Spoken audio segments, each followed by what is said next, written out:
صدق اللہ مولانا العظیم و صدق رسولہ النبی الکریم۔ قال اللہ تعالی فی شان حبیبہ ان اللہ و ملائکتہ یصلون علی النبی یا ایھا الذین آمنوا صلوا علیہ وسلموا تسلیما۔ الصلاۃ والسلام علیک یا سیدی یا رسول اللہ وعلی آلک و اصحابک یا سیدی یا حبیب اللہ۔ معزز سامعین کرام، تمام تر تعریفیں اس خالق کائنات وحدہ لا شریک کی ذات اقدس کے لیے ہیں۔ اس کے بعد بے شمار درود پاک نبی محتشم سرکار دو عالم صلی اللہ علیہ وآلہ وسلم کے لیے۔ یہ جو میں نے دعا پڑھی ہے، اللہم ربنا آتنا فی الدنیا حسنۃ وفی الآخرۃ حسنۃ وقنا عذاب النار، یہ وہ دعا ہے جس کا ترجمہ ہم یوں کرتے ہیں، لیکن آج ترجمہ جو اصل ہے وہ کریں گے کہ یا رب العالمین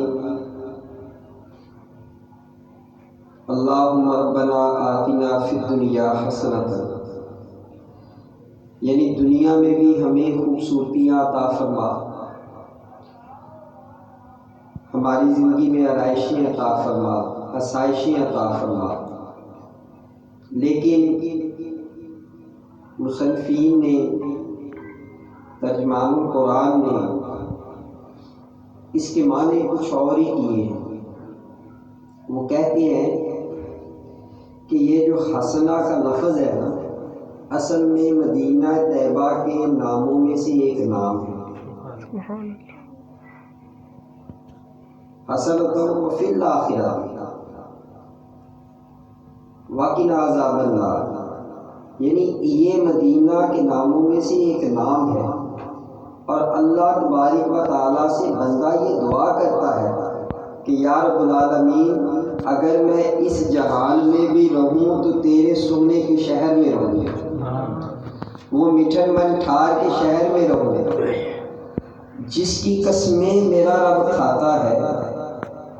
کتنی دلکش میرے سونے محبوب کی وہ صورت ہوگی، یعنی کہ ان کے شہر کو بھی رب نے فضیلتیں عطا کی تو کس لیے کی؟ مصطفیٰ کے صدقے میں کی۔ ابھی ہم نے نماز پڑھی ہے تو میرے دل میں وہ بات آ رہی تھی کہ اللہ تبارک و تعالیٰ نے، ہم تو یہ جانتے ہیں کہ نماز فرض ادا کی، لیکن یہ اللہ نے اپنے مصطفیٰ کو تحفے عطا کیا۔ اور جس رات معراج کی رات میرے مصطفیٰ کو بلایا گیا، اللہ تبارک و تعالیٰ نے کچھ نے لکھا ہے 50 نمازیں عطا فرمائی۔ تو مصطفیٰ کریم جب نمازوں کے تحفے لے کے واپس آئے، یہ میں نقطہ بیان کرنے لگا ہوں، تو حضرت موسیٰ علیہ السلام آگے کھڑے تھے، استقبال کے لیے انتظار میں تھے کہ کب وہ سونا میٹر من ٹھار آئے۔ پہلے بھی زیارت کر چکے کہ اب بھی زیارت کروں، تو اللہ کریم نے آقا کریم سے جب وہ تحفے عطا کی آقا کریم کو، تو آگے حضرت موسیٰ علیہ السلام کھڑے تھے تو کہنے لگے کہ یا رسول اللہ صلی اللہ علیہ وآلہ وسلم، اے اللہ کے آخری نبی، اے اللہ کے حبیب، اللہ نے آپ کو اپنے پاس بلا کے کیا تحائف دی ہے؟ میرے مصطفیٰ نے فرمایا مجھے رب نے نمازیں 50 ادا کی، 50 نمازیں عطا کر دی۔ میرے آقا نے حضرت موسیٰ علیہ السلام کہنے لگے یا رسول اللہ صلی اللہ علیہ وسلم، یہ تو بہت زیادہ ہے، آپ کی امت تو اتنی نمازیں نہیں پڑھ سکتی، ہم سے تو 5 بھی نہیں پڑھی جاتی، یہ تو بہت زیادہ ہے۔ میرے آقا سے کہا پھر کیا کریں؟ کہا یا رب العالمین سے جا کے عرض کریں کہ اے رب العالمین میری امت میں اتنی سکت نہیں، اتنی طاقت نہیں، اتنا ذوق اور شوق نہیں رکھے گی امت کہ وہ ہر وقت نمازیں پڑھتی رہے، الہ العالمین اس میں کمی فرما دے۔ اگر رب چاہتا تو میرے آقا ادھر کھڑے ہو کے کہتے کہ یا رب العالمین نمازوں میں کمی کر دے، تو اللہ رب العزت نے کمی کر دینی تھی، لیکن رب نہیں چاہتا تھا کہ میرا مصطفیٰ ابھی مجھ سے جدا ہو۔ فرمایا حبیب اوپر آ جا، تیری خاطر جو جائیں گے. میرے آقا 9 بار آنا جانا ہوگا. پہلی بار گئے ملا کے 10 بار آنا جانا ہوگا. رب اگر چاہتا تو وہیں سے کہتا مصطفیٰ موسیٰ نے کہہ دیا تیرے دل میں آ گیا, ہم نے نمازیں ساری معاف کر دی. لیکن نہیں, بار بار بلانے کا مقصد یہ تھا کہ اے حبیب جب تجھے بلایا ہے تو دل میں اتنا سمایا ہے کہ اب تجھے جدا کرنے کو جی نہیں چاہتا. تو بار بار آ اور میری بارگاہ سے بار بار نمازوں کے تحفے جو ہیں ان کو معافی تلافی کراتا جا.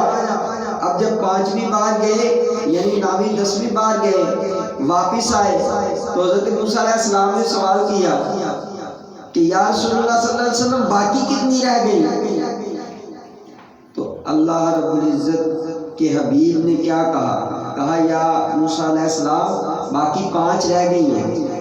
تو حضرت موسیٰ علیہ السلام نے کہا کہ یا رسول اللہ صلی اللہ علیہ وسلم ابھی ایک بار اور جائے, یہ بھی آپ کی امت سے نہیں پڑھی جائیں گے. تو میرے آقا نے فرمایا اب تو موسیٰ علیہ السلام مجھے حیا آتی ہے کہ میں اپنے رب سے جا کے اور کمی کرواؤں, بس بڑی ہے میری امت پڑھ ہی لے گی. اور یہ نمازیں کس لیے فرض کی؟ یہ اس لیے فرض کی کہ پہلے انبیاء نے جو کام کیے اس کے شکرانے کے طور پر نفل ادا کیے, اللہ کو وہ نفل بڑے پسند آئے تو مصطفیٰ کریم کی امت کے لیے نمازیں اس کو بنا دی, ہمارے لیے وہ فرض بنا دی. جب حضرت آدم علیہ السلام کو جنت سے نکالا گیا تو کئی سال آپ اللہ تبارک و تعالیٰ سے توبہ کی التجا کرتے رہے. جب توبہ قبول ہوئی تو آپ نے 2 نفل رب کے شکرانے کے ادا کیے. اللہ رب العزت نے ہمارے لیے وہ فجر کی نماز کے 2 فرض بنا دی. کیا ابھی میرے نبیوں کا شکر تیری امت کے لیے فرض بن گیا.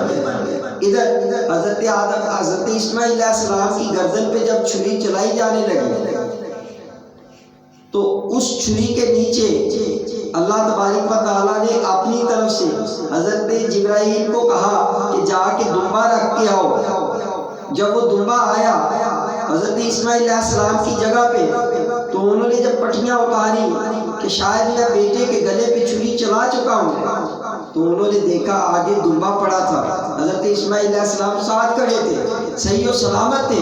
حضرت ابراہیم علیہ السلام نے بھی نفل پڑھے اور حضرت اسماعیل علیہ السلام نے بھی نفل پڑھے کہ اللہ تبارک و تعالیٰ کی بارگاہ میں ہم سرخرو ہو گئے. اللہ نے ہمیں کامیاب کر دیا.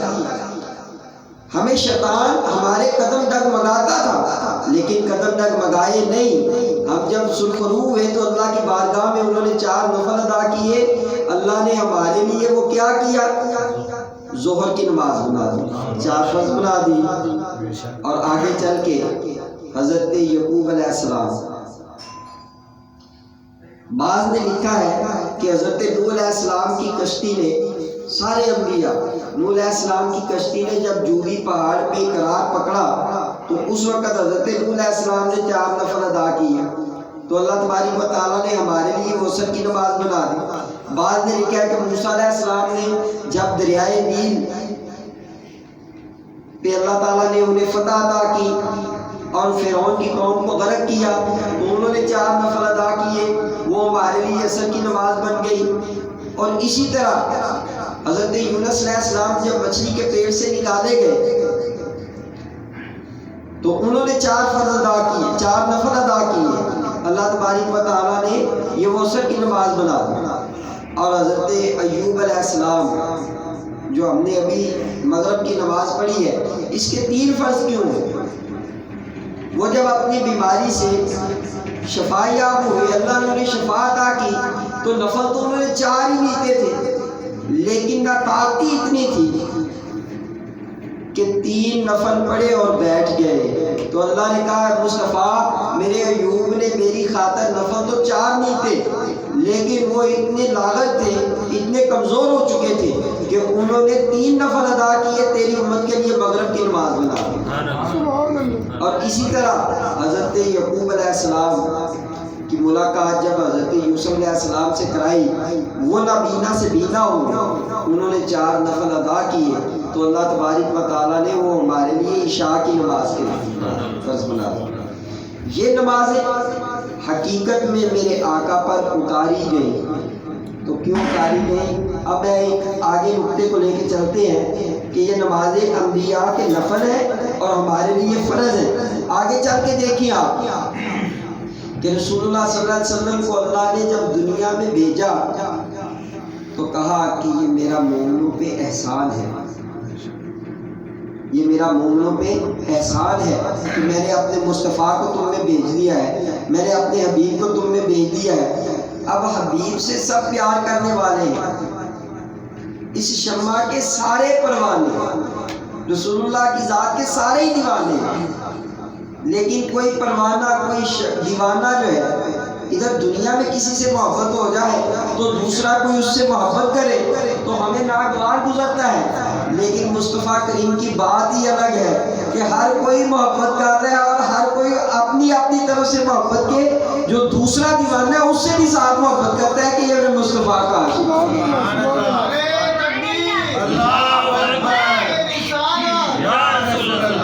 جب ہم دنیا کے کسی بندے سے محبت کرتے ہیں تو اس محبت کو دوسرے سے بانٹتے نہیں ہیں، دل میں اس کے لیے حسد پیدا ہو جاتا ہے.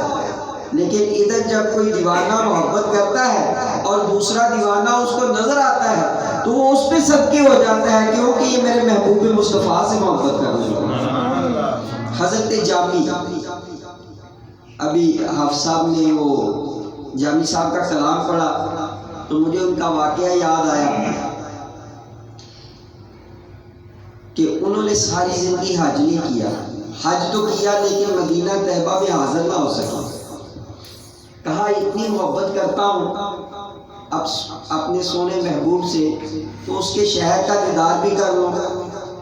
حج کے لیے گئے، حج سے آگے جب مدینہ طیبہ کے لیے گئے نا تو گوردر مدینہ کو میرے مصطفیٰ نے زیارت عطا کی.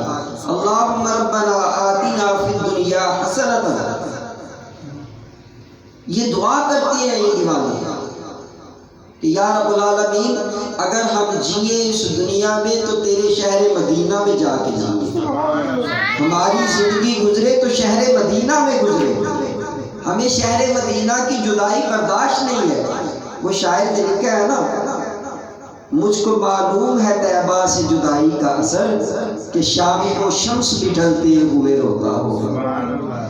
یا رب العالمین اگر ہم جئیں اس دنیا میں تو رہیں تو تیرے مدینہ طیبہ میں رہیں. یہ میرے امیر ملت کی سنت اقدس ہے کہ آپ جب بھی جاتے تو سارا وقت مدینہ طیبہ میں گزارتے. اگر وہ سعودی عرب کی حکومت والے یہ لوگ یہ کہتے نا کہ آپ کا ٹائم ادھر کا ختم ہو گیا، آپ فرماتے پیسے لے لو، شہر مدینہ نہیں چھوڑیں گے، یہاں ہمارے محبوب رہتے ہیں. اور سرکار رکھتے تھے بھائی، ہمارا جانا اور ہے، ان کا جانا اور ہے. ایک مرتبہ نا آپ بحری جہاز پہ سفر ہوتا تھا تو راستے میں سمندر کا پانی آپ کے رخساروں پر لگا، انہیں رخساروں پر کہہ رہا ہوں زانوں پر لگا تو ان میں زخم ہو گئے، پیپ پڑ گئی، ریشہ پڑ گیا. آپ نا مدینہ طیبہ سے تھوڑا سا باہر ٹھہر گئے. ایک اعلیٰ حضرت جاتے ہیں احمد رضا خان بریلوی، تو وہ کہتے ہیں میں تب تک مدینہ طیبہ میں حاضر نہیں ہوگا، یہ عاشق رسول ہے، جب تک مصطفیٰ کریم نہیں کہیں گے کہ آ جا رضا، آ جاؤ رضا.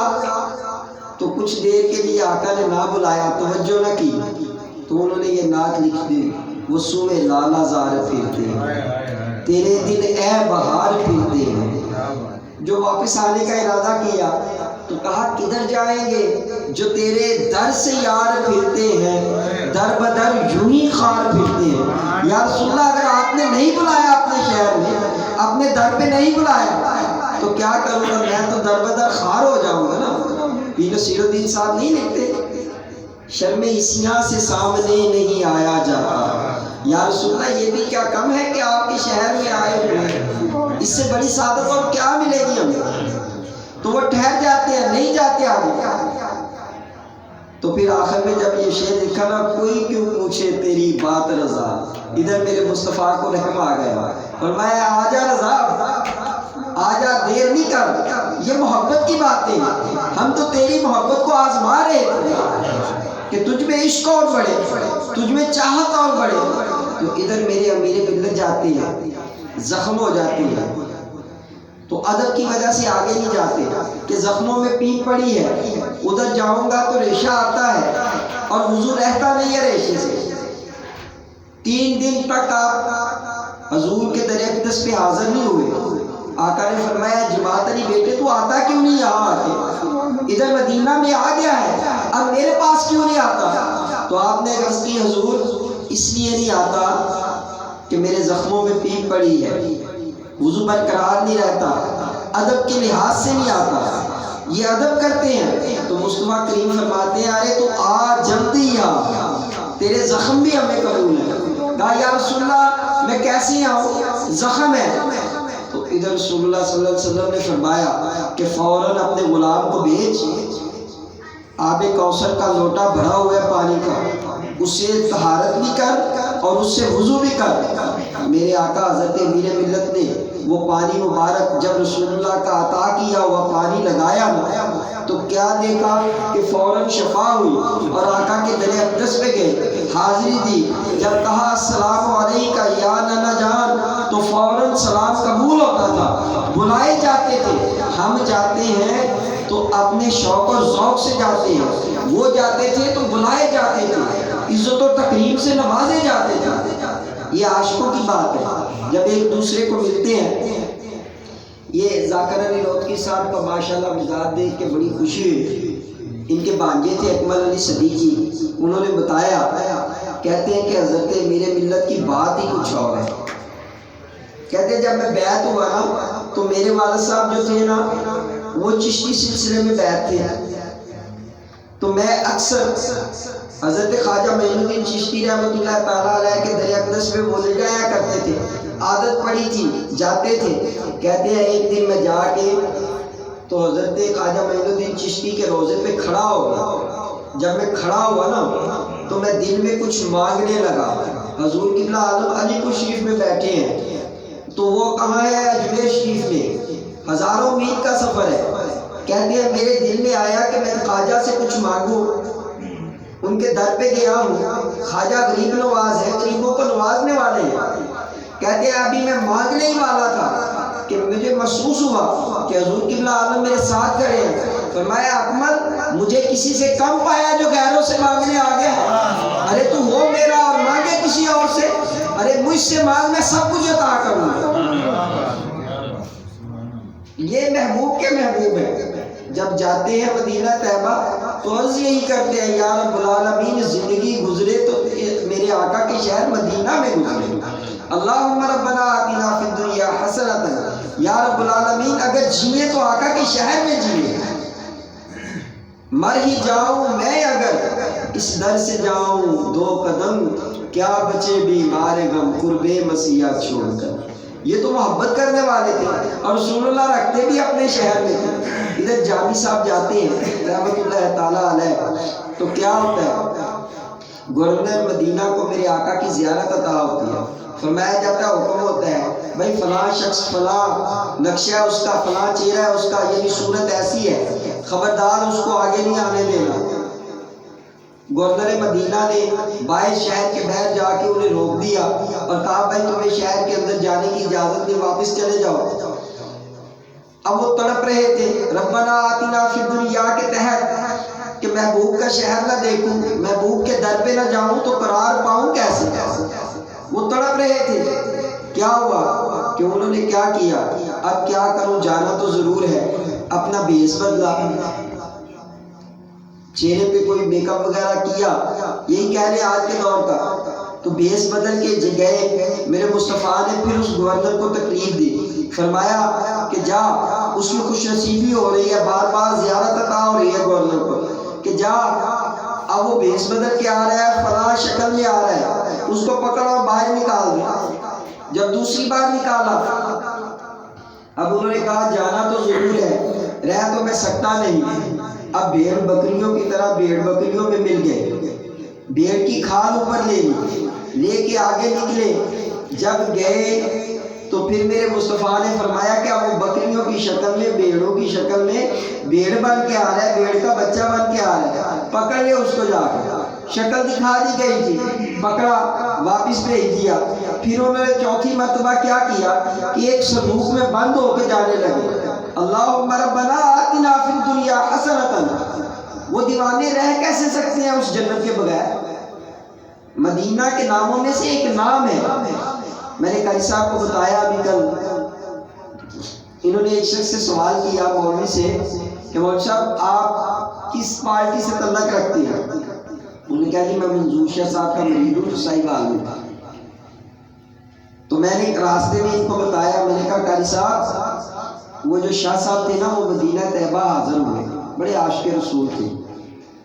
تو ان کے دل میں خیال آیا ریاض الجنہ میں بیٹھے ہیں کہ یہ جو ریاض الجنہ کا تھوڑا سا ٹکڑا ہے، میرے آقا نے فرمایا یہی جنت ہے کیا؟ مدینہ طیبہ میں یہی جنت ہے، اور جگہ جنت کا کوئی ٹکڑا نہیں ہے یہاں.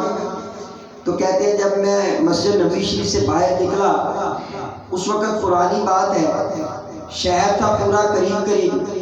تو کہتے ہیں میں رستے میں گیا نا تو میں نے ایک بڑھیا کو دیکھا جو دیوانی ہے، مست ہے، مست ٹائپ ہے، مجذوب ٹائپ ہے.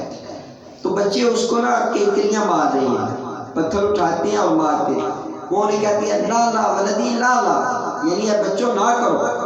تو کہتے ہیں میں تھوڑا سا آگے گیا نا، لگتی وہ دیوانی تھی لیکن اس نے پیچھے سے آواز دی منظور شاہ.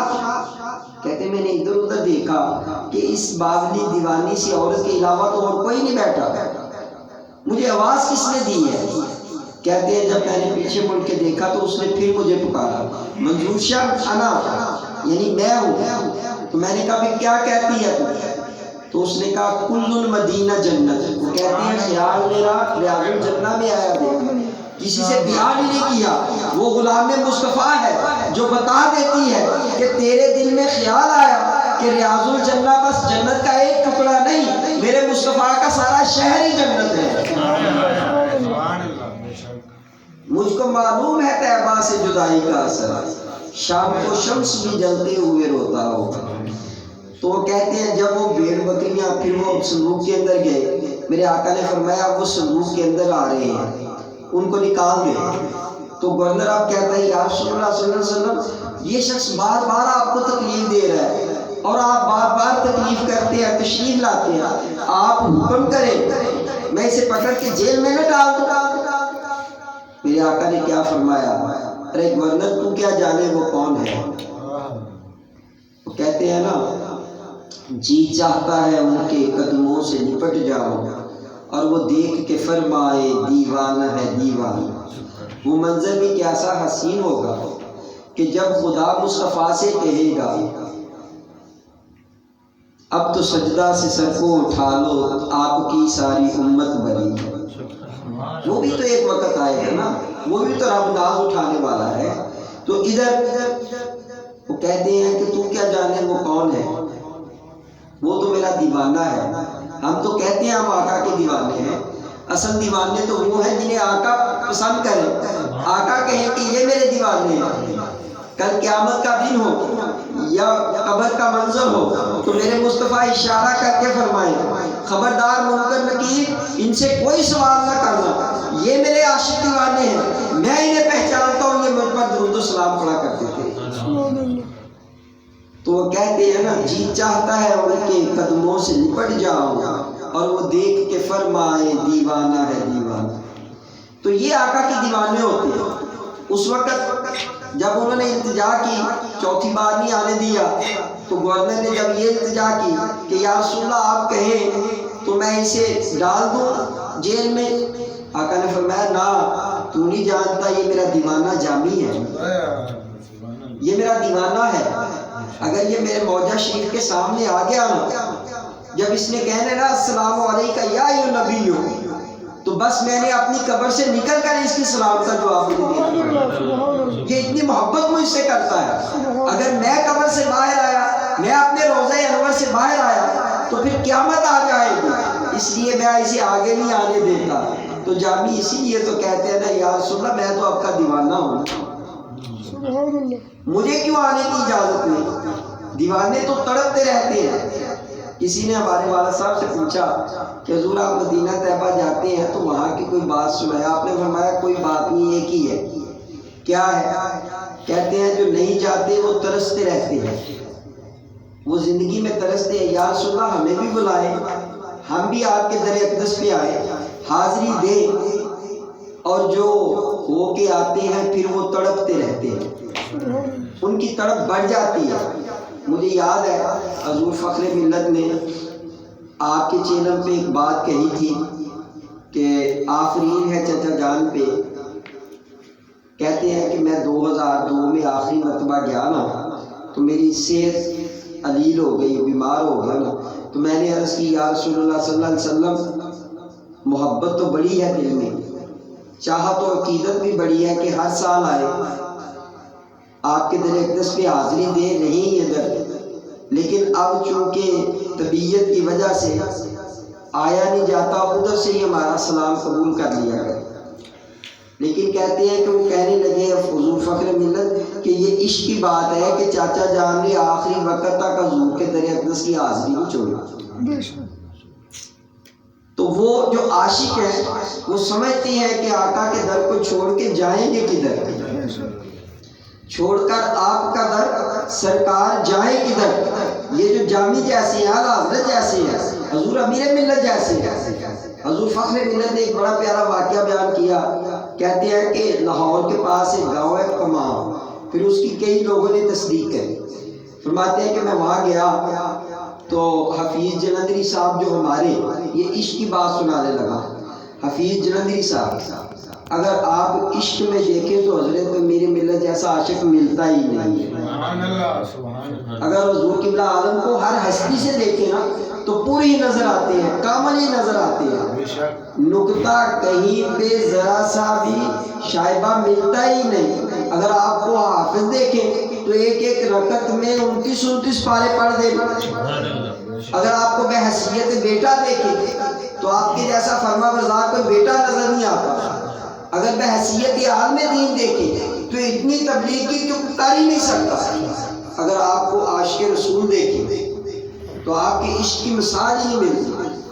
جب رسول اللہ صلی اللہ علیہ وسلم کے شہر اقدس میں جاتے ہیں نا، میں نے کہا نا کہ ہم جاتے ہیں لیکن وہ بلائے جاتے ہیں۔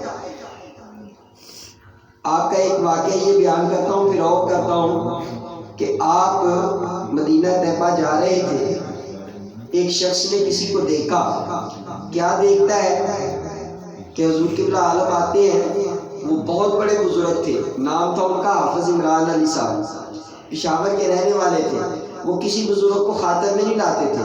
حضور قبلہ عالم آئے تو ان کی استقبال کرنے لگے۔ کسی سائل نے سوال کیا حضور اور بزرگ بھی آتے ہیں اور سادات بھی آتے ہیں، آپ کسی کو خاطر میں نہیں لاتے، لیکن میں نے دیکھا ہے جب بھی حضرت امیر ملت آتے ہیں آپ اٹھ کے کھڑے ہو جاتے ہیں، یہ کیا ماجرا ہے، یہ کیا وجہ ہے؟ تو وہ کہنے لگے بات یہ ہے کہ میرے دل میں ایک مرتبہ خیال آیا کہ یار نام تو ان کا بہت سنا ہے، حضرت امیر ملت کا، رسول اللہ صلی اللہ علیہ وسلم کی کچہری میں میری حاضری ہوتی ہے، آقا کی بارگاہ میں حاضر ہوتا ہوں، لیکن یہ کہیں نظر نہیں آتے، یہ کہیں نظر نہیں آتے۔ آپ فرماتے ہیں کہ میں مدینہ طیبہ جا رہا تھا اور حضرت امیر ملت آ رہے تھے، آپ نے نا، میں پیدل تھا، آپ اونٹ پہ سوار تھے، آپ نے اونٹ کو رکوایا، قافلے والوں کو، رک کر مجھے 1500 روپے دیے، 500 ریال دیے، اور فرمایا کہ آپ جی شہنشاہوں کے مہمان بھی شہنشاہ ہوتے ہیں۔ اس وقت پاکستانی روپیہ 1000 جو تھا نا تو وہاں کے 3000 ریال تھے، آپ نے 1000 روپے اس کو دیے اور کہا آپ جی یعنی شہنشاہوں کے مہمان بھی شہنشاہ ہوتے ہیں، آپ سرکار کے مہمان بن رہے اور پیدل جا رہے ہیں، کوئی سواری لے کے جائیں۔ تو کہتے ہیں میرے ذہن میں تب یہ خیال آیا کہ کبھی دیکھا نہیں ہے، نام تو بہت سنا ہے۔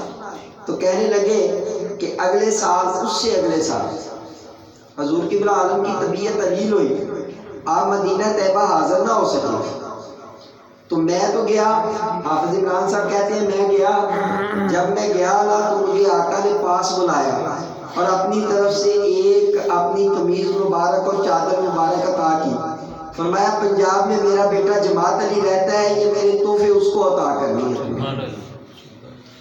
کہتے ہیں جب میں وہ تحفے لے کے آیا نا تو میں راستے میں تھا، پشاور سے گاڑی کا سفر کیا واپسی پر، یا لاہور سے دل میں خیال آیا کہ پشاور بعد میں جاؤں گا، پہلے علی پور شریف امانت دے لوں۔ تو کہتے ہیں جب گاڑی نے علی پور شریف کا سفر شروع کیا، میرے دل میں خیال آئے، سنا ہے جماعت علیشہ سخی بڑے ہیں،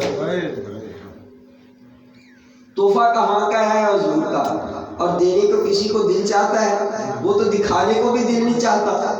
تو کہتے ہیں کہ میرے دل میں خیال آئے، سنا ہے یہ گھرانہ سخی بڑا ہے، آؤ در زہرا پر پھیلائے ہوئے دامن، ہے نسل کریموں کی لجپال گھرانہ ہے۔ کہتے ہیں میرے دل میں خیال آیا کہ کبھی حضور قبلہ عالم یہ تحفے مجھے عطا کر دے تو کیا ہی بات ہے، سخی تو ہے ہی ہے، تو تحفے عطا کر دے تو کیا ہی بات ہے۔ وہ کہتے ہیں جب میں اسٹیشن سے اترا تو آپ نے مجھے لینے کے لیے پہلے ہی انتظام، ٹانگیں بگیاں ہوتی تھی وہ بھیج دی، اس پہ بیٹھ کے جب میں علی پور شریف پہنچا نا تو آپ نے دور سے کہا حافظ صاحب اب آپ جس جگہ سے آ رہے ہو چاہیے تو یہ تھا کہ میں آپ کا اٹھ کے استقبال کرتا، لیکن فقیر تھوڑا سا بیمار ہے، اٹھ نہیں سکتا، بیٹھے ہی استقبال قبول کریں۔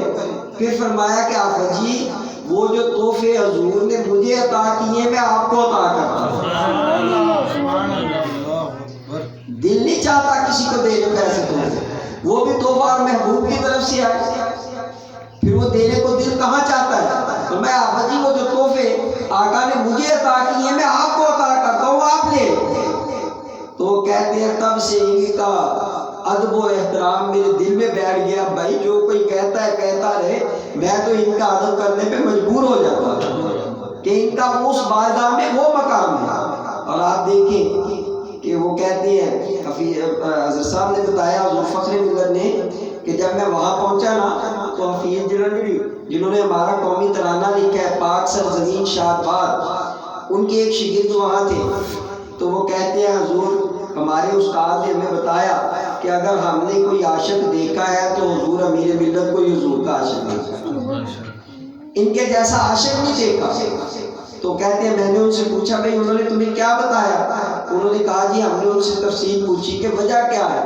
تو وہ کہتے ہیں کہ میرا اور حضور قبلہ عالم کا نا مسجد نبی شریف میں ٹاکرا ہو، ملاقات ہوئی، تو آپ نے فرمایا حفیظ صاحب آپ میرے نانا جان کے شاعر ہیں، آپ میرے نانا جان کے نعت گو ہیں، چاہیے تھا کہ آپ کا اٹھ کے استقبال کرتا، لیکن فقیر تھوڑا سا مجبور ہے، تو بیٹھے ہیں آپ، بیٹھے تشریف رکھیں۔ کہتے ہیں میں نے اجازت چاہی تو آپ نے فرمایا نا حفیظ صاحب کوئی نانا جان کے شعر تو لکھے ہی ہوں گے آ کے ادھر، عاشق تو رہ ہی نہیں سکتے، آپ تو شاعر ہیں، کوئی شعر تو سنائیں۔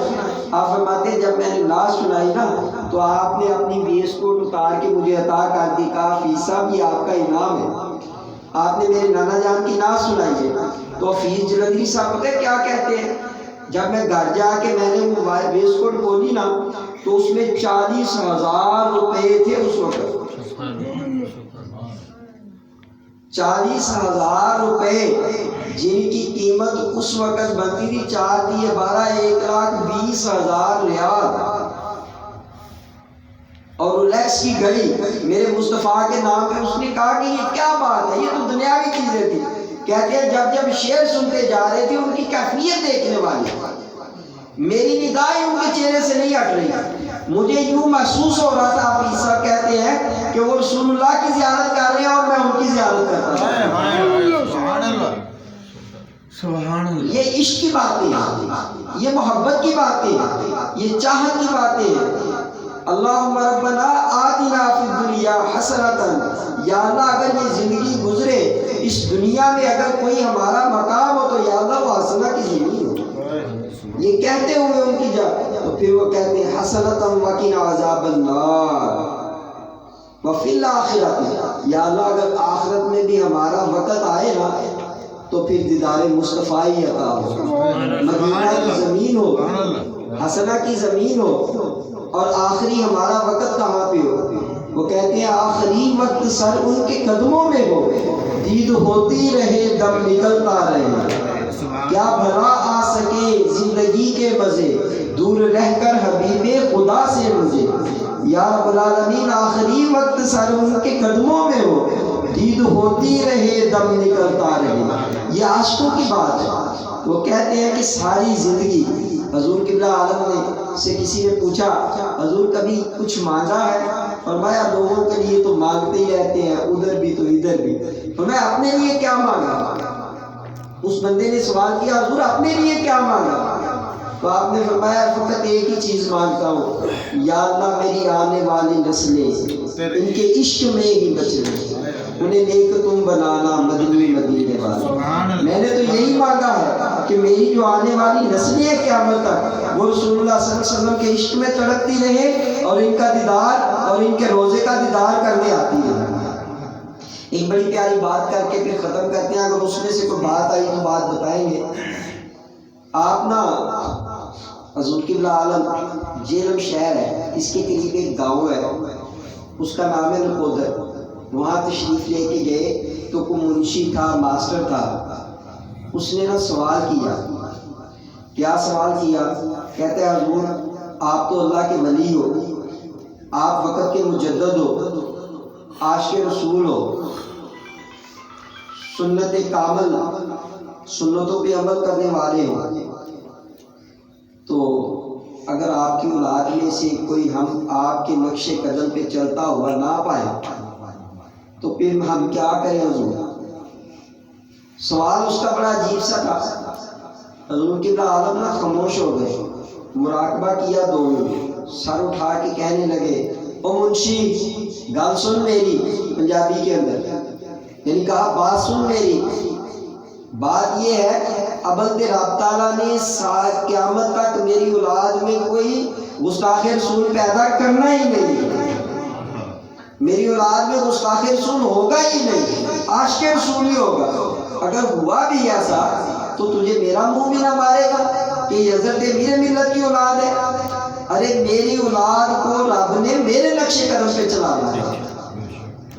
آپ دیکھیں کہ حضور قبلہ عالم کی اولاد کا ایک ایک بچہ جو ہے وہ حافظ قرآن بنا، آپ کی زبان سے نکلا. آپ کے پاس جو آتا نا تو وہ کہتا نا حضور یہ میرا بیٹا ہے، اس کے سر پہ ہاتھ رکھے. آپ مسکرا کے فرماتے ہیں ہاں بھائی ہاتھ رکھتے ہیں، پر ایک بات ہے اسے قرآن کا حافظ تو نے بنانا ہے. ایسی تبلیغ فرماتے تھے. اور ایک مرتبہ انگریزوں نے ہمارے قرآن پاک کو جلانا شروع کر دیا، سمندر میں پھینکوانا شروع کر دیا. حضور قبلہ عالم کو پتہ چلا، آپ کلکتہ تشریف لے گئے، ساحل سمندر پہ بیٹھ گئے اور انگریز سے ایک ہی بات کہی، ایک ہی جلسے میں. اس کے بعد کوئی قرآن نہیں جلا، کسی نے سمندر کو قرآن نہیں کیا. فرمایا بات سنو میری، اے فرنگی تم ہمارے قرآن کو سمندر میں پھینکواتے ہو؟ ارے یہ تو کتابوں پہ لکھا ہوا ہے، ورقوں پہ لکھا ہوا قرآن ہے. جو اللہ نے ہمارے سینوں میں قرآن ڈال دیا اس کو کس طرح ہمارے سینوں سے نکالا؟ پھر آپ نے اسی اسنا میں، یہ 1940 کا واقعہ ہے، اسی اسنا میں اپنے پوتوں کو فرمایا آؤ بھائی قرآن پڑھ کے سناؤ مجھے. اور آپ کے پوتوں نے قرآن سنانا اور فرمایا بھائی آج سے اپنے اوپر یہ لازم کر لو کہ ہر گھر میں رسول اللہ صلی اللہ علیہ وسلم کی سنت کو عام کریں گے اور اپنے بچوں کو حافظ قرآن بنائیں گے. یہ ورقوں والے قرآن جلا بھی دیں گے، یہ ورقوں والے قرآن سمندر میں بھی پھینک دیں گے، لیکن ہماری آنے والی نسلوں کے دلوں میں جو قرآن ہوگا وہ کوئی دل سے نہیں نکال سکتا. مجھے ایک بندے نے بات بتائی، یہ عاشق وفی الآخرۃ حسنۃ وقنا عذاب النار کہتا ہے کرامت ہو تو ایسی ہو. ابھی بھی وہ زندہ ہے. کہتا ہے میرے جو دادا جی تھے نا صوبت خان صاحب، ایوب خان ان کا نام ہے، کئی سال وہ جدہ میں ایئرپورٹ پر 1991 میں جب ہم گئے ہیں تو وہ جنرل مینیجر تھے پی آئی اے. کہتے ہیں کہ جناب میرے دادا جی تھے نا وہ بہت بڑے دوڑ لگانے والے تھے ایتھلیٹکس میں. تو ہر مرتبہ وہ انگریز کی فوج میں تھے، اول آتے تھے. ان کے گھٹنے پہ کینسر کا پھوڑا نکل آیا اور ڈاکٹروں نے کہا کہ تیری ٹانگ کاٹنی ہے. حضور قبلہ عالم سے کبھی ملے نہیں تھے وہ، تو راتوں کو روئے کہ کہ اب وہ جو سردار سکھ ہے وہ آگے نکلے گا، ہمیشہ وہ 2 نمبر پہ آتا تھا، میری ٹانگ بھی کاٹی جانی ہے، تو اب میں کیا کروں گا؟ کہتے ہیں وہ کراچی میں تھے غالباً یا اپنا دہلی میں، تو انہیں حضور قبلہ عالم کی زیارت عطا ہوئی، حضرت امیر ملت کی۔ آپ ان کے خواب میں آ کے کہتے ہیں صحبت خان تجھے درد کہاں ہے، تجھے پھوڑا کہاں ہے؟ کہا حضور، کہا بابا جی آپ کو، فرمایا کہ جو بھی ہو یہ بتا تجھے پھوڑا کہاں؟ ادھر آپ نے اپنا دستے شفا ایسے کر کے نا ایسے پھیر کے کہا یہ تیرا پھوڑا نکال دیا۔ کہتے جب میں صبح اٹھا تو میں صحیح تھا، ٹھیک تھا، میں نے دوسرے دن دوڑ لگائی اور کامیاب ہو گیا۔ کہتے دادا جان بتاتے ہیں کہ جب میں کامیاب ہوا تو وہ جو سردار تھا میرے لیے بد دعائیں کر رہا ہوگا کہ جلدی اس کا کٹے اور میں پہلے نمبر پہ آؤں۔ مجھے کہتے ہیں پرسوں تک تو تجھے ڈاکٹروں نے لا علاج کر دیا تھا، اب تو کیسے ٹھیک ہو گیا؟ تو وہ کہنے لگا کہ ایک عاشق رسول نے مجھے ٹھیک کیا۔ 12 سال گزر گئے، کرامت کے اگلے حصے کے الفاظ ہے 12 سال گزر گئے، حضور قبلہ عالم کی اسے جب زیارت عطا ہوئی تو کہتا ہے جامعہ مسجد دہلی میں جب 12 سال بعد حضور قبلہ عالم جمعہ پڑھا رہے ہیں اور اس وقت میں لاؤڈ سپیکر نہیں ہوتے تھے، تو لوگوں کو ایسے لگتا تھا جیسے حضور قبلہ عالم ہم سے مخاطب ہے۔ یہ بہت بڑی حضور قبلہ عالم کی کرامتیں ہیں۔ تو کہتے ہیں کہ وہ میرے دادا جان جو تھے اس نے کسی سے کہا کہ یار آج جمعہ ادھر ہی پڑھتے ہیں، بڑی پیاری آواز میں کوئی بیان کر رہے ہیں مولوی صاحب۔ کہتے آگے آگے گئے نا، جب قریب ہوئے تو قریب جا کے جب بیٹھے نا تو میری نگاہ پڑی حضور قبلہ عالم پہ، لاکھوں کا مجمع ہے، اور حضور قبلہ عالم کی نگاہ پڑی میرے دادا پہ، تو نام لے کے انہوں نے فرمایا صحبت خان آگے آ جا۔ تو کہتے ہیں جب میں آگے گیا نا تو میں نے کہا یہ تو وہی ہیں جن کی زیارت ہوئی تھی، جڑے میرے مداوا بنے تھے، جنہوں نے میرے درد کو دور کیا تھا، مجھے شفا عطا کی تھی، یہ تو وہی ہے۔ آپ نے فرمایا صحبت خان پہچانا ہے کہ نہیں؟ تیری خواب میں آ کے تجھے ٹھیک کیا تھا۔ کہتے ہیں دادا قدموں پہ گر گیا، کہنے لگا حضور اپنا غلام بنا لے۔ جب حضور نے اسے اپنا غلام بنایا تو کہتے ہیں کئی سال میرے والد کے گھر میں اولاد نہیں ہوتی تھی، تو جا کے دعا کرائی نا تو آپ نے فرمایا صحبت خان اگر تیرا قدم ٹھیک ہو سکتا ہے تیرے گھر میں پوتے بھی آ سکتے ہیں۔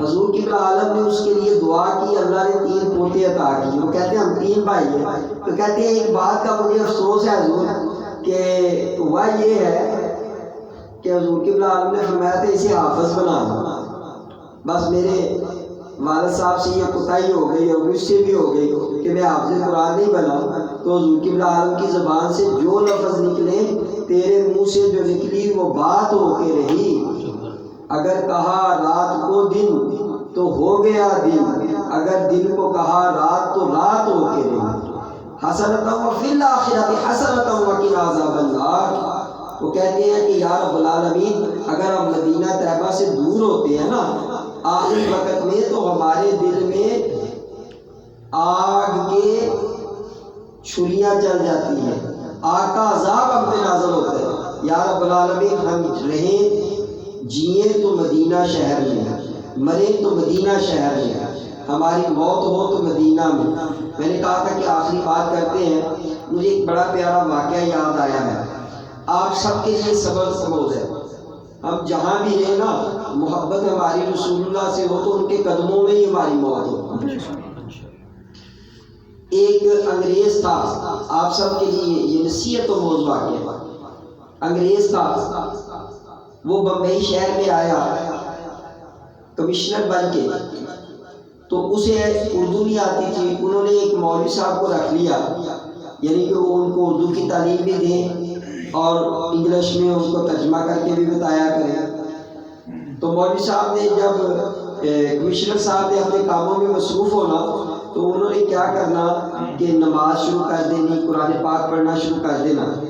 تو ان کی ایک بیٹی تھی، انہوں نے مولوی صاحب کو جب یہ عمل کرتے ہوئے دیکھا نا تو اس عمل پہ وہ فدا ہو گئی، کہتی ہے مولوی صاحب یہ آپ جو نیچے اوپر جاتے ہیں یہ کیا کرتے ہیں؟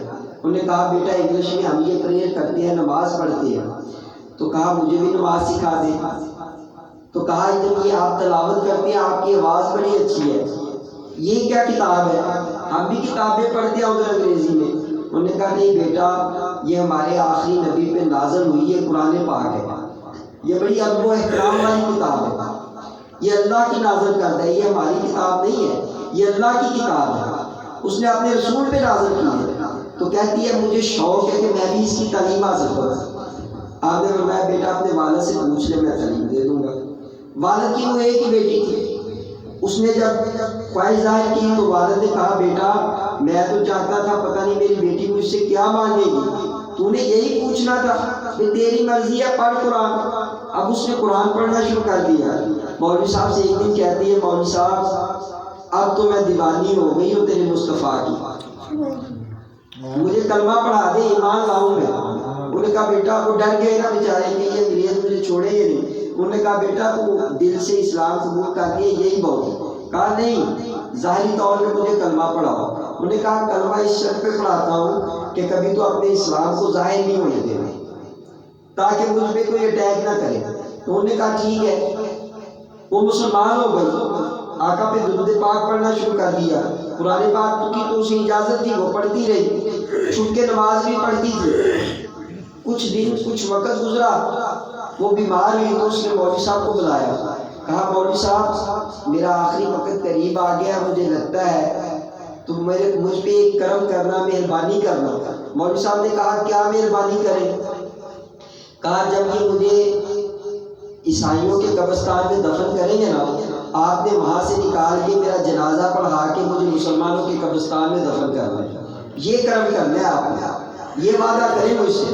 مولوی صاحب نے کہا بیٹا وعدہ ہے، اللہ تمہیں لمبی زندگی دے، اگر ایسا ہوگا تو یہ تمہارا باپ ہوں میں روحانی، میں یہ حاضر ہوں تمہارے لیے، تمہارا خادم بھی ہوں حاضر ہوں. تو انہوں نے جب وعدہ کر لیا، اس بچی کی وفات ہوئی تو مولوی صاحب کیونکہ کمشنر کے بھی استاد تھے تو وہ ساتھ ساتھ بچی کی میت کے، کیونکہ انہیں تکلیف ہوئی، رونا تو آتا ہی ہے، چلتے رہے، ان کے قبرستان میں بھی داخل ہوئے.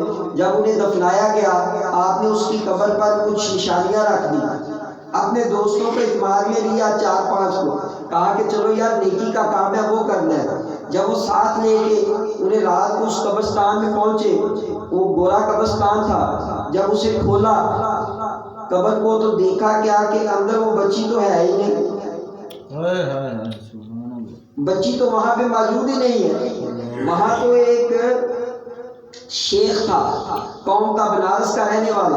انہوں نے کہا، ایک بندے نے کہا اسے تو میں پہچانتا ہوں، مولوی صاحب یہ تو بنارس کا رہنے والا ہے، اور آپ یہ دیکھیں کہ وہ بچی کدھر گئی، مغالطہ لگا ہوگا آپ کو. انہوں نے کہا بھائی میں نے ساری نشانیاں اوپر رکھی تھی، یہی قبر ہے. تو اس نے کہا یار یہ کہاں سے آ گیا، یہ تو شیخ ہے ادھر کا. تو اس نے کہا اچھا. وقت گزر گیا، فلاں شیخ کا نام بھی لیا. خیر وہ جب واپس گئے تو مولوی صاحب سوچوں میں ڈوب تھے کہ نیند آ گئی. جب سوئے تو بچی خواب میں آئی، کہنے لگی مولوی صاحب فکر نہ کریں، میرے مصطفیٰ نے مجھ پر بڑا کرم کیا، میں گناہ گار ہوں، میں مانتا ہوں، میں بہت گناہ گار ہوں، میں مانتا ہوں، حضور آپ کا ہوں بس یہی جانتا ہوں. بڑا کرم ہے، بڑا ناز ہے مجھ کو میرے مصطفیٰ پر، ارے عطا جو کیا ہے وہ کرم آپ کا، وہ تو جانتے ہیں کرم کرنے والے ہیں. وہ کہنے لگی کہ یہ میرے مصطفیٰ کا کرم ہے. یہ شہر یوں ہی شعر نہیں لکھتے، کہا یہ میرے مصطفیٰ کا کرم ہے، بڑا کرم کیا.